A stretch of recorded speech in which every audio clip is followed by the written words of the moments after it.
کوئی انسان بہت بوڑھا ہو یا ایسا بیمار ہو جس کے بارے میں ڈاکٹر کہہ چکا ہے کہ اچھے نہیں ہوں گے، یہ بیماری زندگی بھر کے لیے ہے، اور اس بیماری کی وجہ سے وہ آدمی روزے میں بہت تکلیف محسوس کرتا ہو، تو ایسا آدمی کیا کرے؟ عطا یہ تابعی ہیں، کہتے ہیں سمع ابن عباس یقرأ، انہوں نے ابن عباس کو قرآن کی آیت پڑھتے سنا، وعلی الذین یطیقونہ فدیۃ طعام مسکین، جو لوگ روزے میں تکلیف محسوس کرتے ہیں ان پر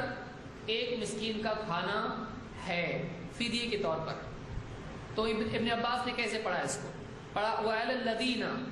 یطوقونہ فلا یطیقونہ فدیۃ طعام مسکین، وہ لوگ جو روزے میں بہت تکلیف محسوس کرتے ہیں اور اس کی طاقت نہیں رکھتے ہیں، ان کے لیے فدیہ ہے ایک مسکین کا کھانا، وہ روزہ نہیں رکھیں گے اور ایک مسکین کو ایک وقت کا کھانا کھلائیں گے، یہ ان کے لیے کافی ہے۔ قال ابن عباس لیست بمنسوخہ،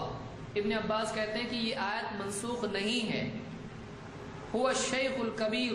والمرأة الکبیرہ، ایک دم بوڑھا آدمی،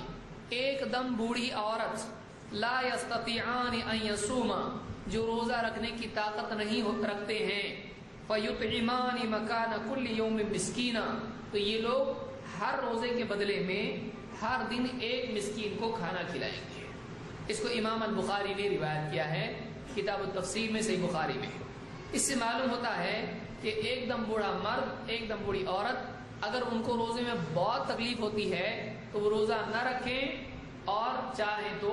وہ روزہ نہ رکھیں اور ایک مسکین کو کھانا کھلائیں، یہ ان کی طرف سے فدیہ ہے، ان پر کوئی قضا نہیں، کیونکہ بڑھاپا جانے والا نہیں ہے،